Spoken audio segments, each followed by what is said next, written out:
Lencse nélkül.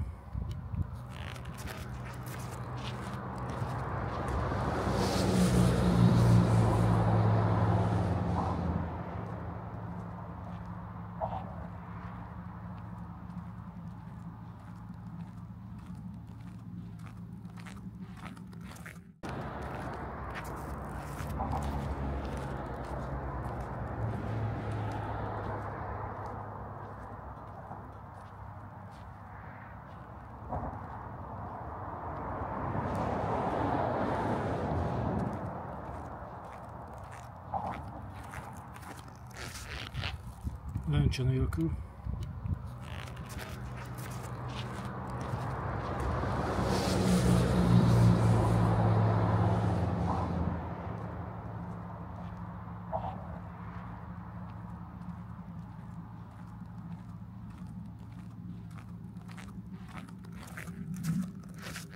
Lencsével.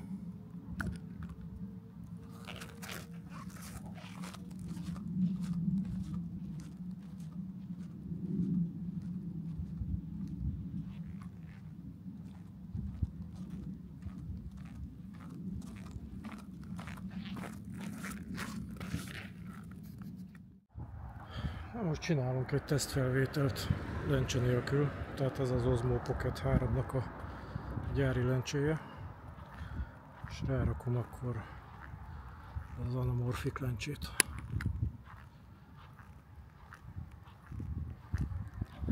Ez látni, hogy megnyúltam.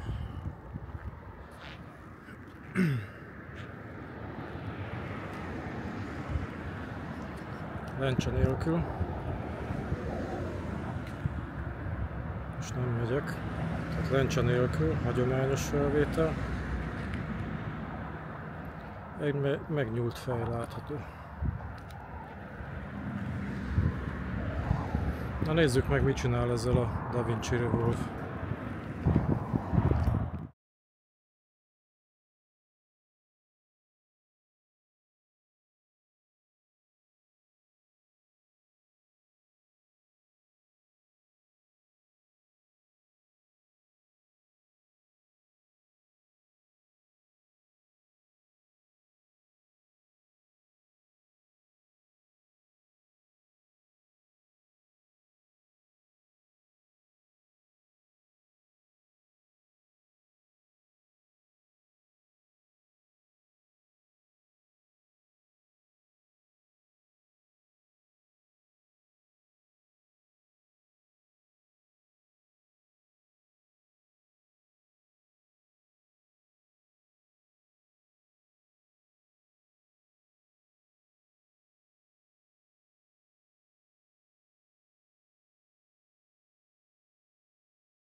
Értsük, miről van szó. Itt egy 21:9-es képarányú régi klasszikus, az első széles vásznú film egyike, az Oklahoma.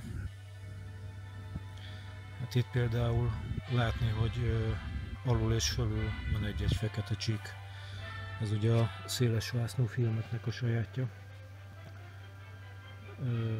És ugye jobb oldalt is van, meg bal oldalt is van egy fekete sáv, tehát a film nem tölti ki ebben a felbontásban a telefont, viszont ha ránagyítunk, akkor már kitölti. És még mindig látni alul meg felül fekete csíkot, de ez nem minden filmnél van így, valószínűleg ez egy kicsivel nagyobb felbontású, mint a 21.9-es, lehet, hogy a 23.9-es, ezt nem tudom pontosan, de így végül is benne van minden részlet a filmből. Tehát így élvezhetőbb a film. Ugyanez van a tévéképernyőkön is, vagy a mozikban is. Tehát az ilyen széles vásznú mozikban nagyobb képet látunk a filmből. Ugye ez lenne így az eredeti 16.9-es beállítás, ez pedig a 21.9-es mondjuk.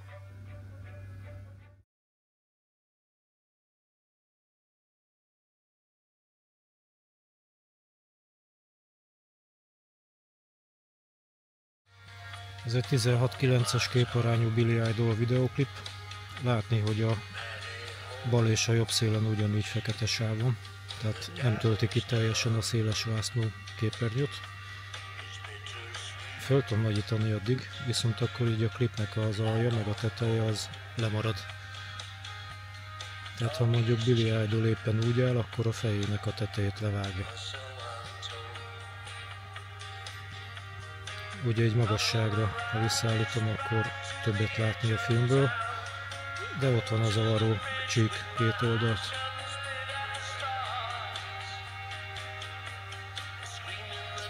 Tehát ennyi. Ez a nagy haszna a széles vásznú filmnek.